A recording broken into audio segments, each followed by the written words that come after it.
Muy buenas noches, profesora. El día de hoy, Alexandres Ramos Aranguren, Judith Kaisawana Garay, Rocío Samayoa Toesta, Ingrid Samayoa Toesta y quien habla, Gonzalo Zamora Aurich.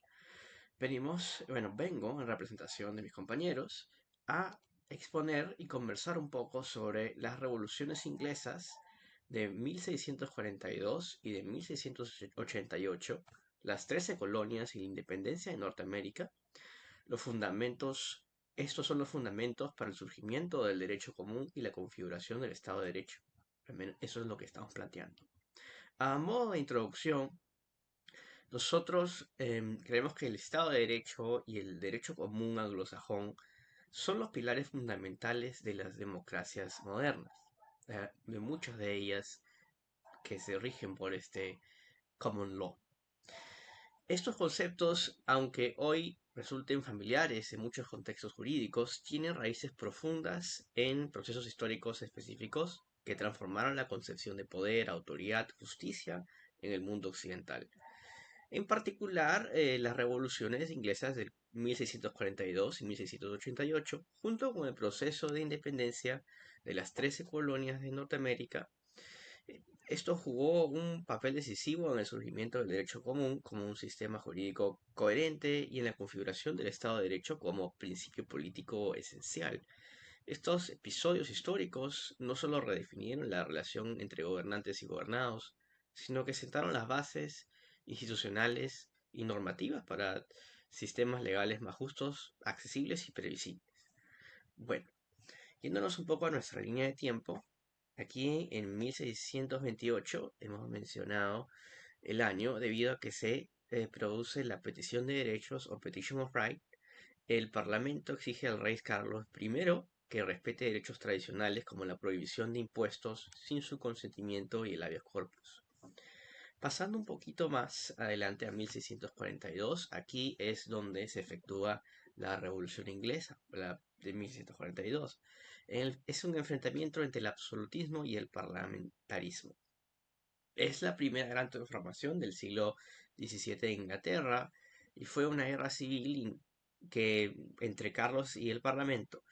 Este conflicto tuvo raíces en tensiones económicas, religiosas y políticas que habían estado aumentando desde los finales del siglo XVI.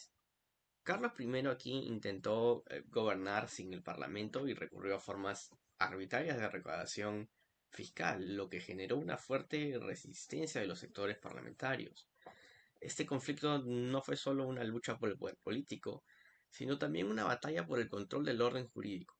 Los parlamentarios defendieron la idea de que el monarca debía respetar las leyes del país, que su poder no era absoluto, sino limitado por el derecho común, el common law, y las libertades tradicionales de los súbditos. Esta concepción se manifestó en documentos como la ya mencionada anteriormente Petición de Derechos de 1628 y posteriormente con la abolición de la monarquía en 1649 tras la ejecución de Carlos I.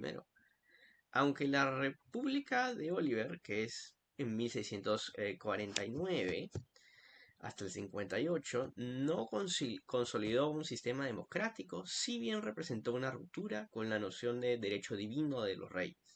Durante este periodo se reafirmó el principio de que el poder debía estar sujeto a normas previamente establecidas y que la autoridad del derecho debía emanar de alguna forma de consentimiento popular.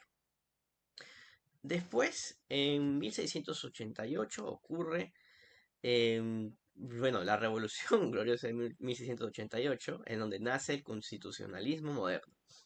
Este segundo gran hito fue la Revolución, que ya lo mencioné, puso fin al reinado de Jacobo II y estableció una monarquía constitucional bajo Guillermo III y María II.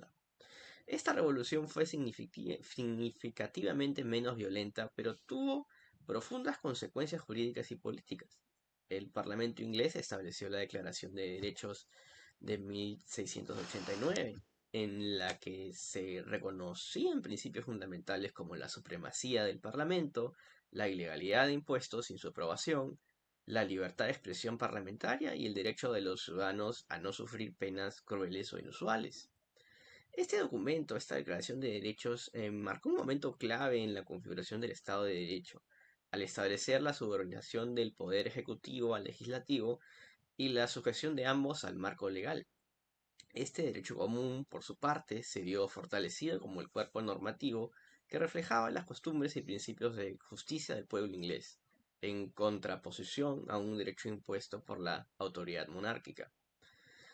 Y desde este entonces el derecho inglés se basó en precedentes judiciales, en la racionalidad legal y en la protección de los derechos fundamentales. Esta tradición se consolidó a través de la jurisprudencia y de instituciones como el habeas corpus que impedía detenciones arbitrarias y medidas, ¿no?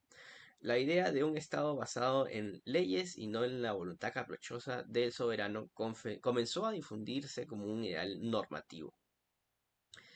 Y un poquito más sobre esta declaración de derechos, este documento es clave, ¿no? Limitaba los poderes del rey, protegía los derechos individuales y afirma el derecho del parlamentario.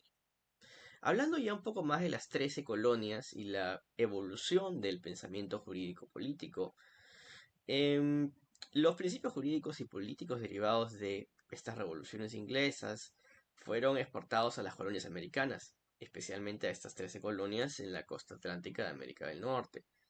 Desde su fundación, estas colonias mantuvieron una estrecha relación con el derecho común inglés, lo cual sirvió de base para la organización judicial y la resolución de conflictos locales.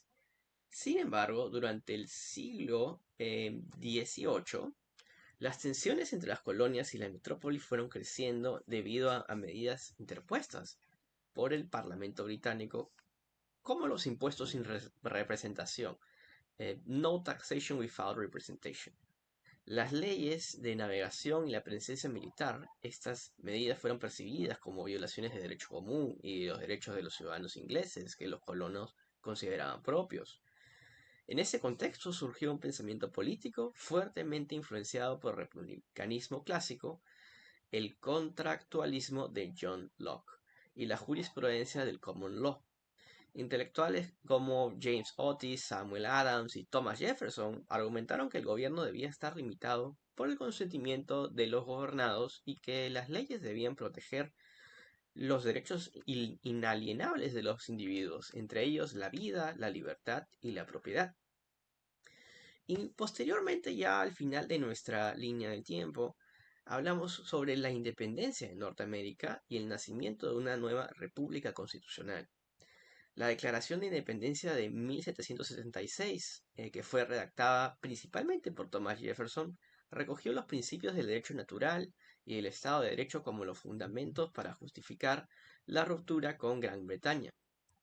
Este documento, al afirmar que todos los hombres son creados iguales y que tienen derechos inalienables, trasladó los ideales del derecho común y del constitucionalismo británico a un nuevo marco político. Con la independencia de las 13 colonias comenzaron a construir un sistema jurídico propio basado en los principios del common law, pero también enriquecido por el constitucionalismo moderno. La Constitución de los Estados Unidos fue el resultado más acabado de este proceso en el 87. Se estableció una 1787 se estableció una república con división de poderes, un sistema de controles y equilibrios y una supremacía de la ley. Y bueno, el Poder Judicial, especialmente a través de la Corte Suprema, se convirtió en garante del Estado de Derecho y en intérprete último de la Constitución. Para concluir sobre nuestra línea del tiempo y lo expuesto hoy día, tenemos ciertas afirmaciones.